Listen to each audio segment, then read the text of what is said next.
जिन्हें फांसी की सजा सुना दी गई थी, जिनके परिवार वालों ने सोच लिया था कि उनके बेटे अब कभी घर नहीं लौट सकेंगे।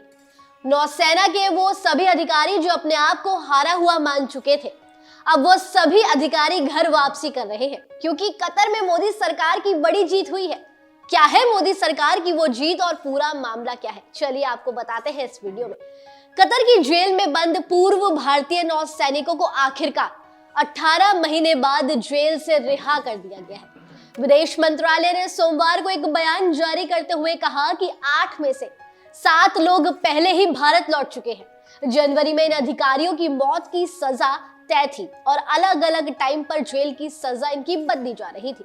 विदेश मंत्रालय ने बयान जारी करते हुए कहा कि भारत सरकार उन 8 भारतीय नागरिकों की रिहाई का स्वागत करती है जो दहारा ग्लोबल कंपनी के लिए काम कर रहे थे और जो कतर में हिरासत में थे। 8 में से 7 लोग भारत लौट चुके हैं। ये सभी बातें भारत के विदेश मंत्रालय ने कही हैं।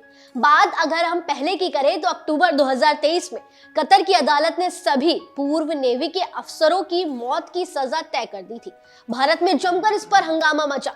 विपक्ष ने इसे सरकार की कूटनीतिक विफलता करार कर दिया था। वही सरकार लगातार इस बात को दोहरा रहा था कि वो डिप्लोमेटिक बातचीत के जरिए इस मुद्दे का हल निकाल ही लेगी। इसके बाद लगातार दोनों देशों में पर्दे के पीछे डिप्लोमेटिक बातचीत हो रही थी। ऐसे ही अगस्त 2022 में 8 भारतीय नागरिकों को अज्ञात कारणों की वजह से गिरफ्तार कर जेल में डाल दिया गया था।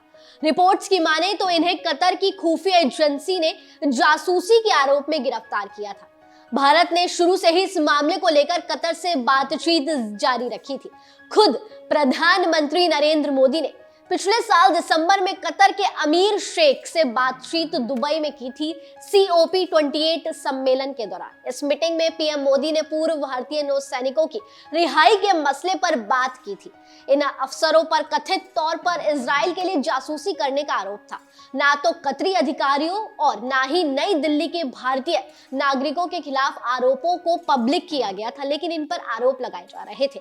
नौसेना से रिटायर्ड ये सभी अफसर दोहा स्थित एक कंपनी में काम करते थे। ये कंपनी टेक्नोलॉजी और कंसल्टेंसी सर्विस भी प्रोवाइड करती थी। साथ ही कतर की नौसेना को ट्रेनिंग और सामान भी देती थी। इस कंपनी को आपको बता दें कि आमना की वायुसेना से रिटायर्ड स्क्वाड्रन लीडर खमीस अल आजमी चलाते थे और यहीं से इन पर आरोप लगे कि ये जासूसी कर रहे हैं, जिसके बाद इन पर काफी लंबे समय तक केस चला और फिर इन्हें एक वक्त ऐसा आया कि मौत की सजा तक सुना दी गई, जिसके बाद खुद प्रधानमंत्री ने कतर में बातचीत बढ़ाई और वहां के लीडर से बात की और आज ये बड़ा फैसला आ गया है कि इनकी घर वापसी हो रही है, यानी कि ये सभी अधिकारी भारत लौट रहे हैं। इनमें से 7 अधिकारी तो लौट चुके हैं, ये खुद विदेश मंत्रालय ने बात कही है। आपका क्या मानना है इस मुद्दे पर? आप हमें कमेंट सेक्शन में जाते जाते जरूर बताएं और इसी तरह जुड़े रहिए न्यूज़बुक के साथ।